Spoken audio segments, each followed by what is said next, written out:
Acer have made their Helios gaming laptop bigger than ever this year with the new Helios 18. But is bigger actually better? Turns out, yeah, in many ways it is better. But there's at least one big problem that I didn't expect from a bigger 18-inch laptop. But first, you can save big on tech right now with Newegg's Fantastic 2 sale. Their laptop finder tool helps you to easily find a laptop based on your custom requirements. Just put in your budget and go. Right now, they've got the cheapest RTX 4080 gaming laptop I've ever seen at $1,700. Or you could upgrade your existing laptop with 60% off a 2TB SSD. Whether you're after a new laptop or the latest PC hardware, Newegg's Fantastic 2 sale has got you covered. But it ends October 13th, so check it out with the sponsored link below. The Helios 18 comes in Acer's Abyss Black finish with metal lid and interior, and overall build quality feels decent. There's only a little keyboard flex when pushing way too hard, and not much bend at all in the metal lid. It can wobble slightly when typing hard though. Tightening the hinges further to reduce this wouldn't be ideal, as it's only just possible to open one-handed, and they already feel fairly stiff as is. A little wobble is just the nature of a bigger lid to fit an 18-inch screen. The Helios is a little bigger compared to Asus's Scar 18 and Razer's Blade 18, the other two 18-inch laptops we've tested. It's heavier too, at over 7 pounds or 3.2 kilos, increasing to 9.9 pounds or 4.5 kilos with the large 330-watt charger included. My config has Intel's Core i9-13900HX processor, NVIDIA RTX 4080 graphics, 32 gigs of RAM, and an 18-inch screen. But there are cheaper 4060 and 4070 options that you can check out with the link below. The keyboard has perky RGB backlighting, and all keys and secondary functions get lit up. There are 4 levels of key brightness available with the F11 and F12 shortcuts, or you can adjust it through the Predator Sense software too. But you can also get more granular and control the keyboard or light bar separately. It is of course personal preference, but I think the rear light bar looks kinda cool. Ultimately, it's only for flexing on people walking by, as you don't see it when using the laptop. And it probably would have been more practical if they included port icons to help with plugging stuff in. Back to the keyboard. The keys have a subtle clicky feel, and overall I liked typing on it.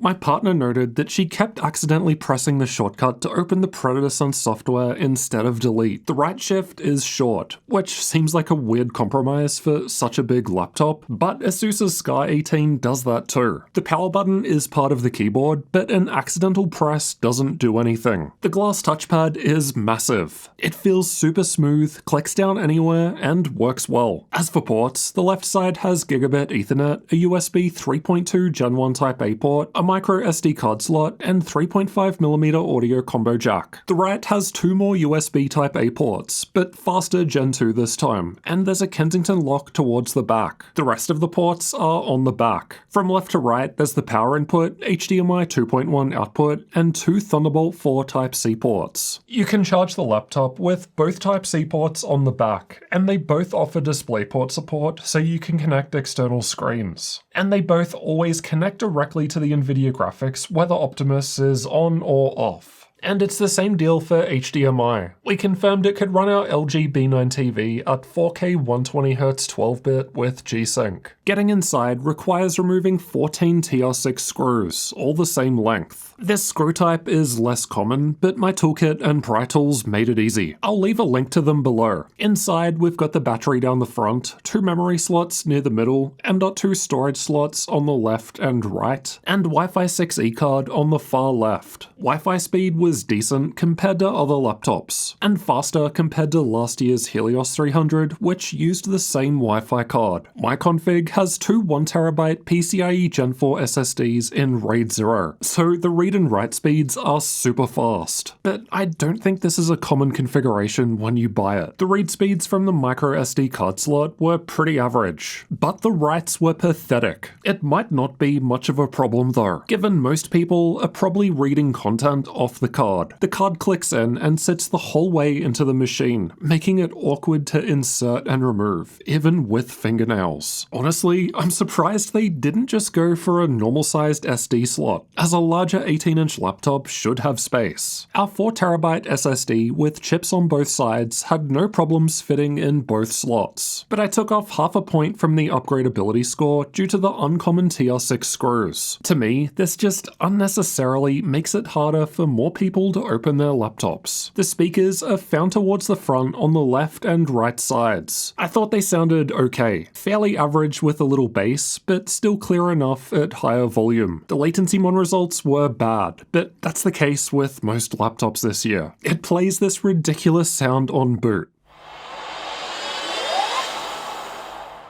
Fortunately, you can disable it in BIOS or software. The software lets you pick a custom boot logo image though, which is kind of cool. The Helios 18 is powered by a 4-cell 90Wh battery, despite there clearly being space for a larger 99Wh one. You can pick from either eco or balanced modes when you unplug the laptop. We ran our battery life tests in eco mode for best results, but it didn't matter. The results were still quite pathetic when compared to most other laptops out there. But to be fair, not all that different compared to the other 18-inch laptops with similar specs that we've tested so far. It dipped to 5 FPS in the game test with 30% charge left and was unusable, so I cancelled the test there. Unfortunately, Acer has no option to automatically lower the screen's refresh rate on battery power, which could have helped out. Let's check out thermals next. It's got 2 metal fans with 2 heat pipes shared between the CPU and GPU, and liquid metal on the CPU. There are plenty of holes underneath for air ventilation, as well as some vents at the back above the keyboard. Air gets exhausted out of the left and right sides towards the back, and out of the back from both of the corners. It also came with these plastic vent covers that you can change to using magnets. They come grey, but it allows you to customize with some paint. Acer's Predator Sense software lets us pick between these different performance modes, which from lowest to highest are quiet, balanced, performance, and turbo. You can also use the fan control tab in all modes except quiet to either max the fans out or customize the speed of both. There's also this button above the keyboard on the left that can be used to cycle between all of the performance modes. Its color lets you quickly know what mode you're in, though pink and purple look a bit too similar. Alternatively, you can change the button so that it acts as a shortcut to enable and disable turbo mode. Turbo mode also applies this overclock to the GPU by default, and I couldn't see a way of removing it. The internal temps were okay when just sitting there idle. The rest of the results are from combined CPU and GPU stress tests, which aim to represent a worst case full load scenario. There's not really much of a difference in terms of temperatures between quiet, balanced, and performance modes. Turbo was warmer, but no thermal throttling. Closing the lid was only a little warmer, so it's not going to be a problem if you want to dock the laptop. The cooling pad I test with, linked below the video, barely lowered temperatures. The performance was the same with and without the cooling pad, because again, thermals weren't a limit in this workload, so the pad doesn't help. We can also see that clock speeds were the same with the lid closed, again confirming no problems with docking. Turbo mode is significantly faster than the lower modes, but it's also way louder too, as you'll hear soon. The CPU was running at 65 watts in turbo mode, which is quite good considering the RTX 4080 was also running around 145 watts. The Nvidia control panel says that it can run up to 175 watts with dynamic boost, but it was hitting a voltage limit and running at 145 watts. Most other 4080 laptops I've tested didn't hit voltage limit until 160 watts or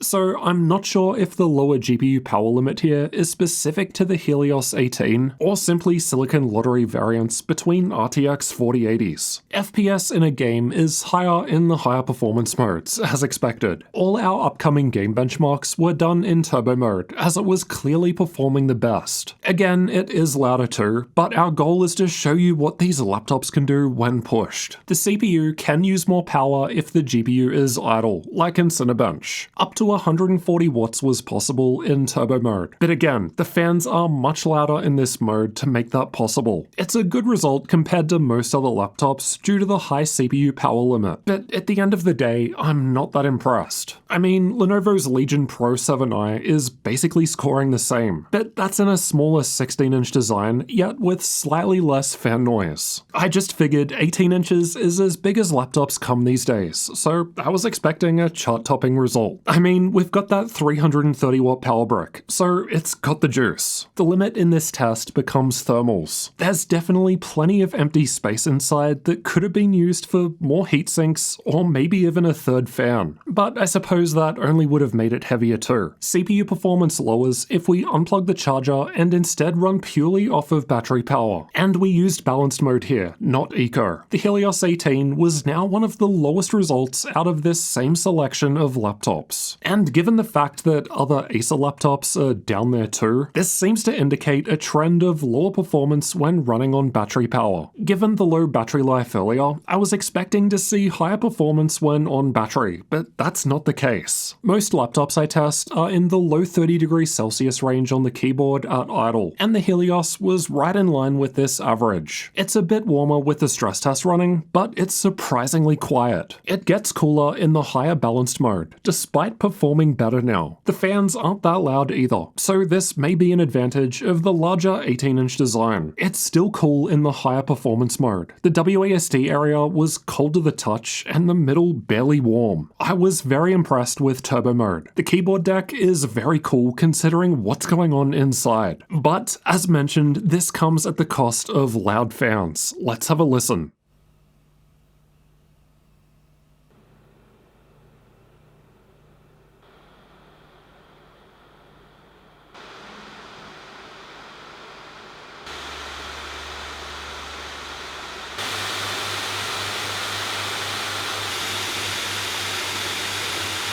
It could be completely silent when sitting there idle, but the fans turn on from time to time, though they were still quiet. The fans get louder in the higher performance modes, as expected, but turbo mode with the fans set to auto was the same as having the fans maxed out and is extremely loud. For context, I currently publish 186 laptop fan noise results on the Jareds.tech website, and the Helios 18 comes in at the 11th loudest, behind a number of other Acer laptops. So yeah, they definitely seem to get louder compared to the other brands. I was surprised that the fans weren't able to run quieter in turbo mode, considering how cool the laptop was to the touch. There's wiggle room in the temps before hitting thermal throttling, granted in my cool room, but I think using the empty space for more cooling capacity and running the fans quieter would have been nicer. I mean, it's already a bigger 18-inch laptop. What's a little more weight at this point? If you've got the space available, use it. This is the main problem I hinted at the start.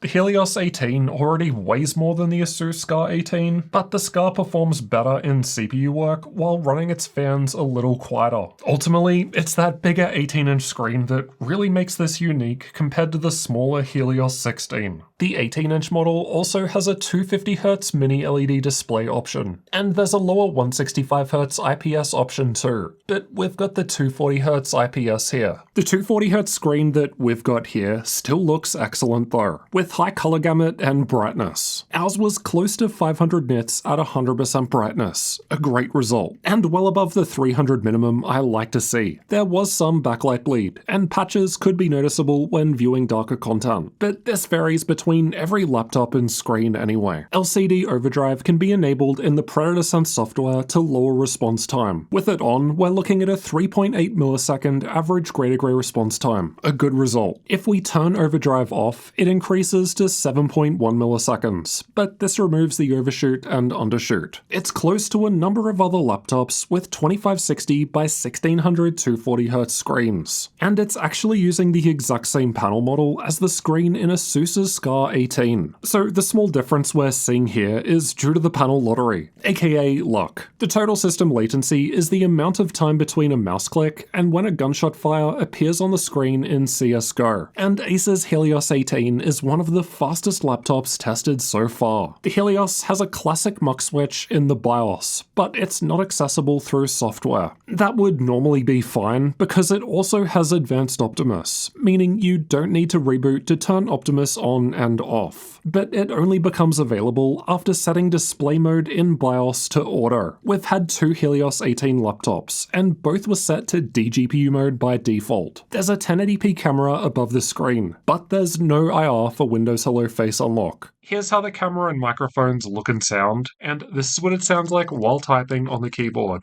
Now let's find out how well Acer's Helios 18 performs in games. We've tested it with these settings for best results. Cyberpunk 2077 was tested the same on all laptops, and I've got the Helios 18 shown by the red highlight. At 1080p, it's basically tied with Razer's Blade 18, both of which beat the smaller Blade 16 despite having higher tier RTX 4090 graphics. The thicker Helios is a little ahead of the Blade 18 at the higher 1440p resolution, but its 1% lows were much better now, so fewer dips in performance. It's only a couple of FPS behind our best RTX 4080 result, though that had a lower 1% low. Granted, it is also a smaller 16-inch model. It's one of the lower 4080 results at 4K, which I suspect is due to the lower GPU power limit. Still though, we could significantly boost performance in this title by using features like FSR, DLSS, or frame generation. Red Dead Redemption 2 was tested with the game's benchmark. The Helios was performing nicely at 1080p, even beating a number of 4090 laptops, probably due to its fairly high CPU power limit, which matters more at lower resolutions. It moves down a little out of the same laptop selection at 1440p. It's still the best 4080 laptop we've measured so far, but the others are close, and I doubt you'd notice a difference when playing. The tables appear to turn at 4K, where the Helios 18 was now the lowest 4080 result. But again, there's like a 1 to 3 FPS difference between them all. A very small difference, likely due to the lower GPU power limit on the Helios. RTX 4080 and 4090 laptops have big leads over lower tier GPUs in control, even at 1080p. Even the RTX 4070 laptops are a fair bit behind, which wasn't really the case in the previous games. This continues at 1440p, where there's now a clear gap. Again, the 4080 in the Helios 18 was at the bottom of the 4080s, but the average FPS gap really isn't big at all. It's a similar deal at 4K, and the fact that there are smaller 16-inch laptops nearby indicates that the larger size of the 18-inch Helios isn't really a benefit when it comes to game performance. But I can't deny, gaming on a bigger screen does look better. Here are the 3D Mark results for those that find them useful. Now for some content creator tests. The combination of high-end CPU and GPU put it ahead of many other laptops. But again, like the games, there are smaller laptops reaching similar scores. Personally, I've found 17-inch laptops to be limiting when video editing on the go, so the 18-inch Helios is beneficial there. Acer's BIOS looks great compared to most other brands, but there's not actually a whole lot of customization available compared to others like Alienware, Lenovo, and especially MSI. Linux support was tested with an Ubuntu 23.04 Live CD. By default, the keyboard, touchpad, camera, speakers, Ethernet, and Wi-Fi all worked. Keyboard shortcuts for adjusting screen brightness and volume worked, but keyboard brightness did not, and the keys were off, and the rear light bar was stuck on blue. Pricing and availability will change over time, so check the link below the video for updates and current sales. And if the Helios does have a good sale, we'll be sure to add it to our gaminglaptop.deals website. We update that every day to include all of the latest sales. So check it out regularly to save money on your next gaming laptop. At the time of recording, Acer's Helios 18 with RTX 4060 graphics starts from $1,700 US, which is quite expensive for that level of performance when you compare it against other 4060 laptops that we've got on the deal site right now. Granted, none of those are 18 inches, but I mean the higher tier 4070 model is currently on sale for the same price, so there's literally no point spending the same for the 4060. Then again, $1,700 on sale isn't very impressive for a 4070 either, so it seems like you're paying more for the larger 18-inch design. The 4080 configuration goes for $2,200 on sale right now, but this one has the mini LED screen, which may cost more. Honestly, for a 4080, that's not too bad. The best priced and only 4080 we've got on the deal site at the moment is $100 less for Lenovo's Legion Pro 7i. But deals come and go every day, so what I've just shown on the website will probably be different by the time this video goes live. So again, you'll just have to check the link below for current sales. All things considered, Acer's Helios 18 is a decent laptop if you're after 18 inches. For me personally, it's just way too big to travel with. But that's why there's the smaller Helios 16. This is clearly for people who want the larger screen.